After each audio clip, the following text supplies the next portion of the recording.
जय हिंद दोस्तों, नमस्कार, सुप्रभात। मैं हूं देवदत्त मिश्रा। आज है 7 फरवरी। आपके अपने चैनल कोचिंग जंक्शन पर मैं लेकर के हाजिर हूं करंट अफेयर की सीरीज, जिसमें हम प्रतिदिन पढ़ते हैं संभावित परीक्षा में आने वाले करंट अफेयर के प्रश्न। ठीक है, चलिए शुरू करते हैं करंट अफेयर की सीरीज इस प्रश्न के माध्यम से। प्रश्न है आपका, फरवरी 2021 के पहले सप्ताह में भारत का विदेशी मुद्रा भंडार लगभग कितना था? ठीक है ना, ये आने वाला संभावित प्रश्न है। अभी फरवरी 2021 चल रहा है, तो यहाँ था की जगह है होना चाहिए, लेकिन चूंकि परीक्षा के दृष्टिकोण से यह प्रश्न बनाया गया है, आने वाले माहों में परीक्षाएं अधिक हैं। प्रश्न बन रहा है कि विदेशी मुद्रा भंडार जो है कितना है। तो आप देखेंगे, ये जो है आपके सामान्य समझ की टेस्ट है। ठीक है ना, किसका टेस्ट है? सामान्य समझ का, कि आप अगर थोड़ा सा भी जो है इसके बारे में अगर जानते होंगे, ये आपसे आंकड़ा नहीं पूछ रहा है कि कितना है एग्जैक्ट आंकड़ा, बल्कि ये आपके सामान्य समझ की परीक्षा ले रहा है। आप देखेंगे तो ये 50 है, ये 590 है, ये 5900 है। सब में देखिए 10-10 गुने का लगभग अंतर है।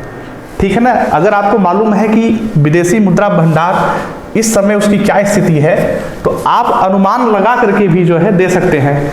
फरवरी 2021 से टाइम पीरियड रखने की आवश्यकता आपको नहीं होगी। आपको अगर जनवरी का भी मालूम होगा, अगस्त का भी मालूम होगा, तब भी आप इस प्रश्न का उत्तर देने में सक्षम है। आजकल परीक्षा में इसी प्रकार के कंसेप्चुअल प्रश्न पूछे जाते हैं। दिखा तो रहा होता है कि आंकड़े का प्रश्न है, तथ्य का प्रश्न है, लेकिन वास्तव में वो कैसा होता है? वह थोड़ा सा फैक्चुअल होता है।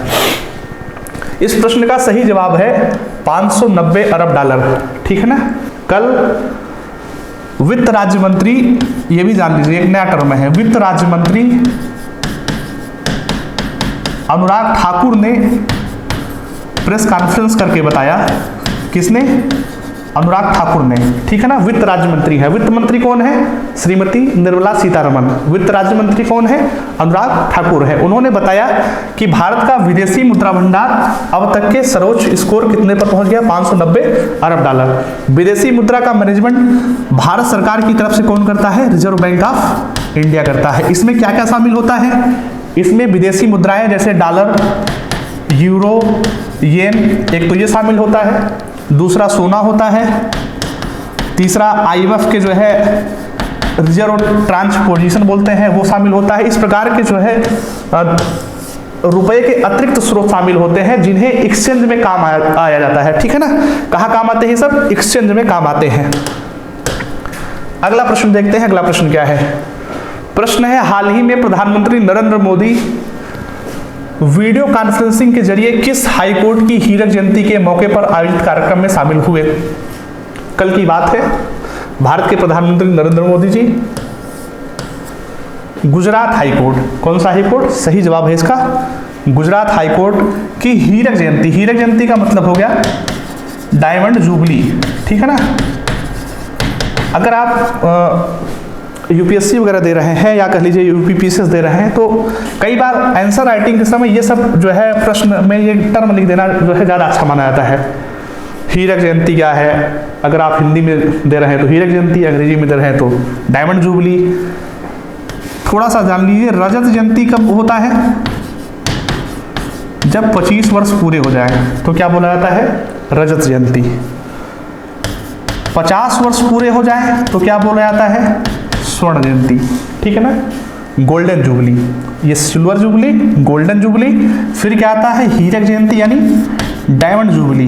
कब? जब 60 वर्ष पूरा हो जाए। ठीक ना, 75 वर्ष पूरा हो जाए तो क्या बोलते हैं? Platinum jubilee. क्या बोलते हैं? Platinum jubilee. और जब 100 वर्ष पूरा होता है तो क्या बोलते हैं? शताब्दी जुबली। क्या बोलते हैं? शताब्दी जयंती। ठीक है ना, सेंचुरी। ठीक, गुजरात हाईकोर्ट की स्थापना हुई थी 1960 में। इसको याद इस तरीके से रखा जा सकता है क्योंकि उसी समय जो है गुजरात महाराष्ट्र से अलग हुआ था। ठीक है ना, इस आधार पर अलग हुआ था क्योंकि महाराष्ट्र में मराठी बोलने वाले थे और गुजरात में गुजराती बोलने वाले थे। तो 1960 के आसपास दोनों क्या हुआ था? दोनों राज्य अलग अलग बन गया था। जब अलग अलग राज्य बन गया तो गुजरात का हाईकोर्ट अलग से बनाना पड़ा।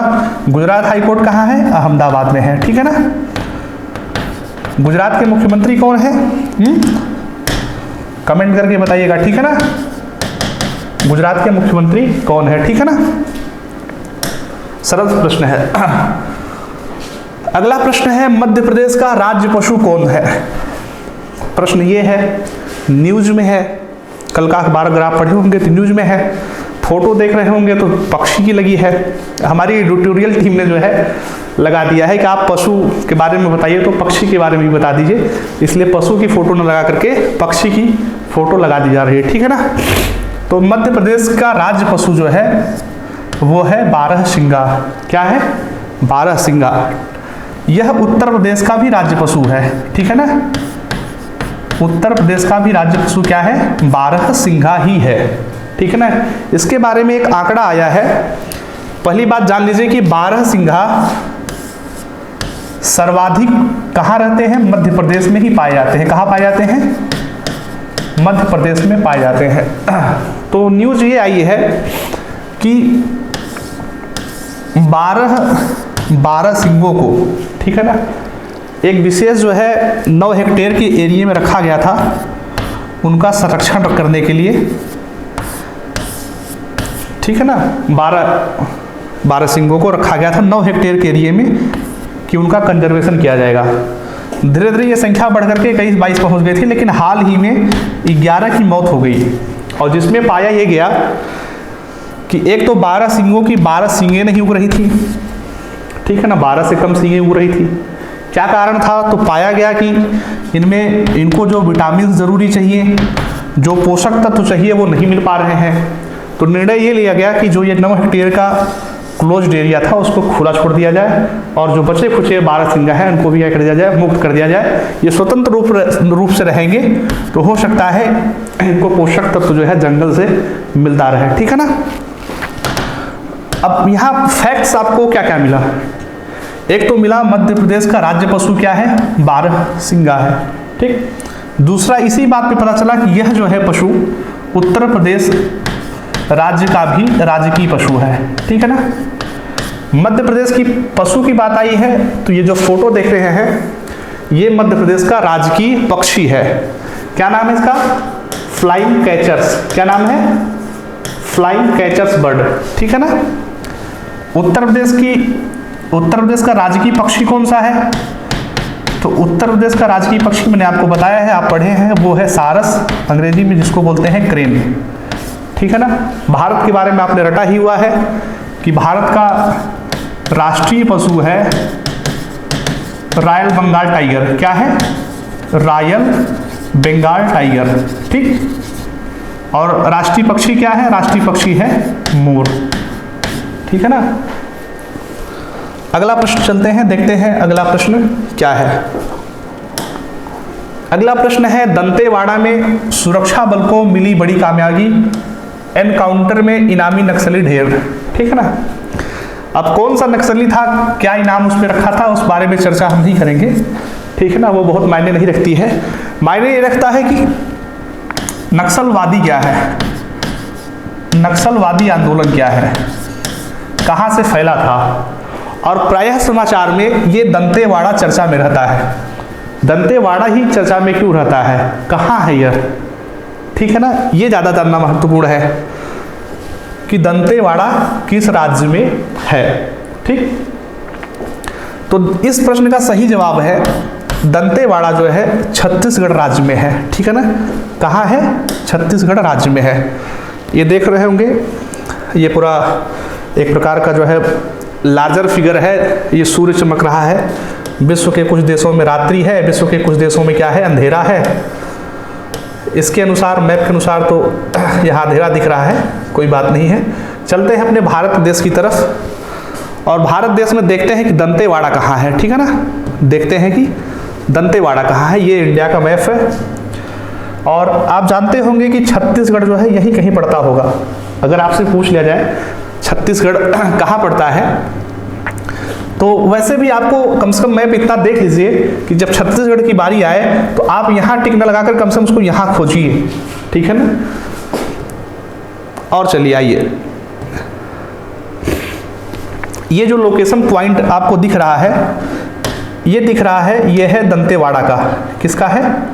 दंतेवाड़ा का, ठीक है ना। दंतेवाड़ा यहीं स्थित है और ये पूरा जो राज्य है, ये पूरा राज्य है लगभग छत्तीसगढ़ का। किसका है? छत्तीसगढ़, ठीक। अब दंतेवाड़ा में नक्सलवादी क्यों अधिक मात्रा में है? ये प्रश्न आपको पूछना चाहिए अपने मस्तिष्क से। भाई प्रायः जो है समाचार में आता है कि दंतेवाड़ा में नक्सलवादी हमला हो गया, सुरक्षा बल मारे गए। ऐसा क्यों है? दरअसल नक्सलियों के छिपने की जो जगह है वो सबसे सुरक्षित जगह है, एकदम बीहड़ इलाका हो, ठीक है ना। कैसा इलाका हो? बीहड़ हो, जहां सामान्य नागरिक या सामान्य सैन्यकर्मी जा न पाए। जो उस खास जगह का रहने वाले आदिवासी लोग हैं, ट्राइबल लोग हैं, वही उस इलाके में जा सकें। और दूसरी बात, चूंकि वहाँ डेवलपमेंट यानी विकास का स्तर नीचा रहता है, तो भोले भाले लोगों को आराम से बेवकूफ़ भी बनाया जा सकता है, उनको हथियार पकड़ाया जा सकता है और उनको पलटा जा सकता है कि आप जो है, आप सरकारें जो है आपका शोषण कर रही हैं, आप क्या करिए, सरकार के खिलाफ शस्त्र उठाइए, ठीक है ना। तो दंतेवाड़ा में जो सबसे बड़ा कारण है नक्सलवादी हमला होने का, उसका दो प्रमुख कारण है। पहला कारण यह है कि यह जो है बहुत घना जंगल है, ठीक है ना। दंतेवाड़ा क्या है? बहुत घना जंगल है। दूसरा कारण यह है कि वहाँ आदिवासी कहना ठीक नहीं है, कहना यह ठीक है कि वहाँ विकास की स्थिति बहुत कमज़ोर है। जहाँ डेवलपमेंट नहीं होगा, जहाँ शिक्षा नहीं होगी, वहाँ जो है किसी को भी बरगलाया जा सकता है, कुछ भी बातें बनाई जा सकती हैं, ठीक है ना। नक्सलवाद जो है पश्चिम बंगाल के एक क्षेत्र नक्सलवाड़ी से फैला था। कहाँ से? नक्सलवाड़ी से, ठीक है ना। यानी नक्सलवाड़ी जो है पश्चिम बंगाल में है, यहाँ से फैलते हुए धीरे धीरे करके ये पूरा जो क्षेत्र है, ये पूरा क्षेत्र जो है नक्सल प्रभावित क्षेत्र बन गया, ठीक है ना। ये जो पूरा क्षेत्र है, जहाँ जितना घना जंगल है, जहाँ जहाँ दुर्गम क्षेत्र है, वहाँ वहाँ नक्सली क्या कर लिए हैं? शरण बना लिए हैं, ठीक है ना। उत्तर प्रदेश की बात आती है तो उत्तर प्रदेश में आपने पढ़ा होगा कि मिर्जापुर, चंदौली और सोनभद्र जो है 3 नक्सल प्रभावित क्षेत्र हैं, ठीक। हालांकि चंदौली और मिर्जापुर में अब तो बहुत कह लीजिए सफाया हो गया है, कोई घटना बहुत दिनों से सामने आई नहीं है, लेकिन माना यह जाता है कि सोनभद्र में अभी भी कुछ नक्सली हैं, इनएक्टिव हो गए हैं, ठीक है ना। उन्हें किसी बड़े लीडर का सपोर्ट नहीं मिल रहा है, तो एज ए स्लीपर सेल है वहाँ, लेकिन इनएक्टिव हो गए हैं, ठीक है ना। ज़्यादातर बड़े लोग वो समाप्त कर दिए। सोनभद्र का क्या कारण था? सोनभद्र आपने पढ़ा होगा कि यह जो है 4 राज्यों की सीमा से स्पर्श करता है। कितने राज्यों की सीमा से? 4 राज्यों की सीमा से टच करता है। इसलिए जब यहाँ की पुलिस जाती थी पकड़ने तो वो दूसरे राज्य में घुस जाते थे। अब वहाँ या तो कम्युनिकेशन बनाइए, वहाँ की पुलिस आई तो पता चला तीसरे राज्य में चले गए। तो यहाँ जो है पूरी तरह नक्सलवादियों का सफाया करने में बड़ा समय लगा, ठीक है। और ये जो क्षेत्र है दंतेवाड़ा, ये तो बड़ा दुरूह है। यहाँ आप समझ लीजिए कि पैदल जंगल में 1 किलोमीटर चलना भी बड़ा मुश्किल है, ठीक है ना। इसलिए यहाँ जो है अभी सफाया हो पाना मुश्किल है। यहाँ डेवलपमेंट का भी स्तर क्या है? बहुत नीचा है, ठीक है ना। दंतेवाड़ा में बहुत अच्छी जगह है, माँ दंतेश्वरी का मंदिर है, ठीक है ना। माँ दंतेश्वरी का मंदिर है। अगर कभी दंतेवाड़ा जाने का आपको मौका मिले, वैसे जाने में जो है सबकी फट जाती है, अगर जाने का मौका मिले तो आप दंतेश्वरी मंदिर जरूर जाइएगा, ठीक है। चलिए देखते हैं अगला प्रश्न, करंट अफेयर से संबंधित अगला प्रश्न क्या है। अगला प्रश्न है, हेडलाइन है न्यूज की, एस जयशंकर का बयान, कोरोना के बाद अब पहले से बहुत अलग है भारत। उनका कहने का मतलब ये हुआ कि कोरोना के बाद की स्थिति से भारत अब बहुत बदल गया है, ठीक है ना। डीप में जाएंगे तो भारत आत्मनिर्भरता की तरफ काफ़ी कदम बढ़ा चुका है, सेल्फ रिलायंस भारत के पास आ चुका है, ठीक है ना। जिन क्षेत्रों में भारत दूसरे देशों पर ज़्यादा निर्भर रहता था, भारत ने प्रयास किया है कि उन क्षेत्रों को यही, ठीक है ना, वोकल फॉर लोकल का नारा लगा करके स्वयं जो है उसमें क्या बना जाए, समर्थ बना जाए, ठीक है ना, वोकल फॉर लोकल, वो सब बात पे जानेंगे। एक छोटा सा प्रश्न ये बनता है कि एस जयशंकर क्या है, कौन है? बहुत सारे लोगों को पता है, बहुत सरल सी बात है, लेकिन कुछ ऐसे लोग हैं जिनको नहीं पता है, उनके लिए प्रश्न है। वह भारत के विदेश मंत्री हैं, ठीक है ना। एस जयशंकर क्या है? भारत के विदेश मंत्री हैं। विदेश मंत्री रहने से पहले जो है वह भारत के विदेश सचिव थे, ठीक है ना। भारत के क्या थे? विदेश सचिव थे। और कह लीजिए कि उनका पूरा कैरियर ही जो है भारतीय विदेश सेवा में बीता है, ठीक है ना, इंडियन फॉरेन सर्विस में बीता है, IFOs में, ठीक। और वह चूंकि विदेशी मामलों में उनको अच्छी खासी जानकारी थी, इसी वजह से इस कार्यकाल में प्रधानमंत्री नरेंद्र मोदी की सरकार में उन्हें भारत का विदेश मंत्री बनाया गया था, ठीक है। भारत के विदेशी राज्य मंत्री कौन है? अगर आपको कल वीडियो देखे होंगे तो मैंने आपको बताया था विदेश राज्य मंत्री के बारे में, ठीक है ना, नोट कर लीजिएगा, भूल गए हैं शायद आप। विदेश राज्य मंत्री हैं वी मुरलीधरन, ठीक है ना। कौन है? वी मुरलीधरन। स्वास्थ्य मंत्री कौन है? स्वास्थ्य मंत्री हैं भारत के डॉक्टर हर्षवर्धन। परिवहन मंत्री कौन है? परिवहन मंत्री हैं श्री नितिन गडकरी। रक्षा मंत्री कौन है? रक्षा मंत्री श्री राजनाथ सिंह जी हैं। और विदेश मंत्री तो आप जान ही गए, विदेश मंत्री हैं एस जयशंकर जी, ठीक है ना। एस जयशंकर भारत के पूर्व विदेश सचिव रह चुके हैं।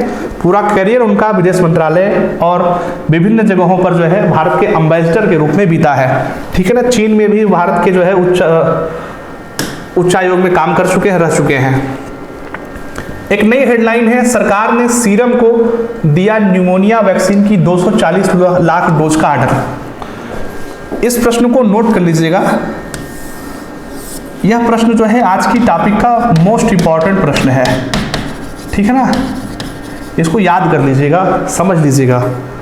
न्यूमोनिया की वैक्सीन कौन सी है, ठीक है ना। न्यूमोनिया तो आप जानते हैं, अंग्रेजी नाम है। अंग्रेजी में कैसे लिखा जाता है न्यूमोनिया? न्यूमोनिया, ठीक है ना, पी से शुरू होता है, ठीक है ना, घबराइएगा मत, पी साइलेंट है। न्यूमोनिया को हिंदी में बोलते हैं, आप सब नहीं जानते होंगे, इसका हिंदी नाम है फुफ्फुस शोथ। क्या नाम है?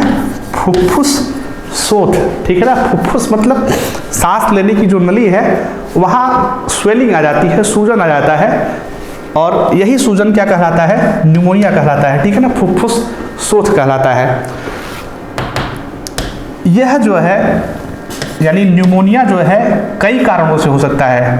बैक्टीरिया के कारण भी हो सकता है, वायरस के कारण भी हो सकता है, यानी विषाणु के कारण भी हो सकता है, जीवाणु के कारण भी हो सकता है, बैक्टीरिया के कारण भी हो सकता है, ठीक है ना। इसकी नई वैक्सीन कौन सी बनी है? इसकी नई वैक्सीन है न्यूमोकोकल कॉन्जुगेट वैक्सीन, ठीक है ना। पी कहने का मतलब पी साइलेंट है ना, न्यूमोकोकल कॉन्जुगेट वैक्सीन नाम करके इसकी वैक्सीन है, PCV वैक्सीन। ध्यान दे लीजिएगा, न्यूमोनिया की वैक्सीन कौन सी है? PCV, ठीक है। कोविशील्ड आप जान रहे हैं, कोविशील्ड है किसकी? कोरोना की वैक्सीन है। BCG वैक्सीन है टीबी की, टीबी फॉर ट्यूबरकुलोसिस, जानते हैं ना, क्षय रोग। मेसल्स मम्स रुबेला वैक्सीन MMR, ये खसरा वगैरह की वैक्सीन है, ठीक है ना। भारत का जो वैक्सीन कार्यक्रम है, वैक्सीनेशन का कार्यक्रम है, टीकाकरण अभियान है, उस टीकाकरण अभियान का नाम आप जानते हैं ना। उस टीकाकरण अभियान का नाम है मिशन इंद्रधनुष। क्या नाम है? मिशन इंद्रधनुष। पिछले साल था, इस साल से मिशन इंद्रधनुष 2.0 चल रहा है, ठीक है ना। इसको कल कहते हैं मिशन इंटेंसिफाइड इंद्रधनुष, ठीक है ना। 7 से अधिक वैक्सीन की जो है वैक्सीन से टीकाकरण अभियान चलाया जा रहा है मिशन इंद्रधनुष में, जिसमें BCG, PCV, MMR ये सब जो है क्या रहते हैं? शामिल रहते हैं, ठीक है ना। ये जो फिगर दिख रहा है इनको पहचान रहे होंगे, इनका नाम है आधार पूनावाला, ठीक है ना। इन्हीं की कंपनी है सीरम इंस्टीट्यूट। इन्हीं की कंपनी क्या है? Serum institute of India. ठीक है ना। यह कंपनी विश्व की सबसे बड़ी वैक्सीन निर्माती कंपनी है और यह इस समय भारत में ऑक्सफोर्ड और एस्ट्राजेनेका की कोरोना के खिलाफ वैक्सीन कोविशील्ड का विकास कर रही है। ठीक है ना, समझ गए। सीईओ कौन है? आदार पूनावाला। इसी कंपनी को अभी क्या मिला है? न्यूमोनिया की वैक्सीन का ऑर्डर मिला है। कितना? 240 लाख डोज। न्यूमोनिया की वैक्सीन कौन सी है? उसको बोलते हैं पीसीवी यानी न्यूमोकोकल कॉन्जुगेट वैक्सीन। ठीक है, देखते हैं अगला प्रश्न।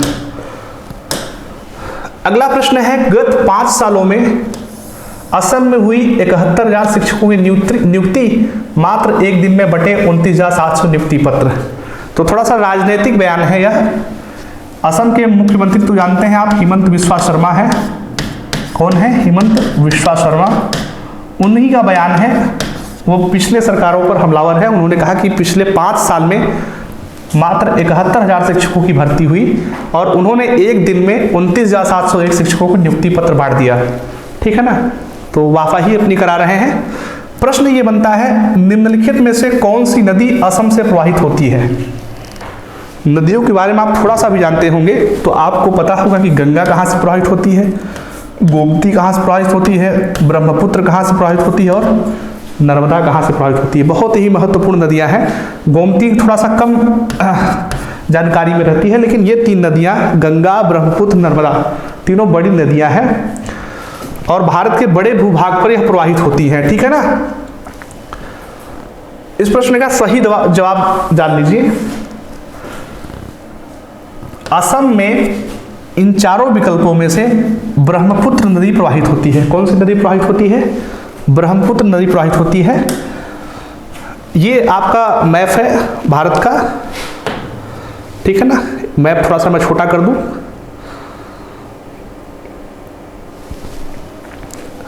नदियों के बारे में आपको मैंने बताया था कि 3 मुख्य नदी खंड हैं। ठीक है ना, एक को बोला जाता है हिमालय नदी खंड, दूसरे को बोला जाता है पठारी नदी खंड और ये तीसरा है जो है ब्रह्मपुत्र वाला नदी खंड कह लीजिए। ठीक है ना।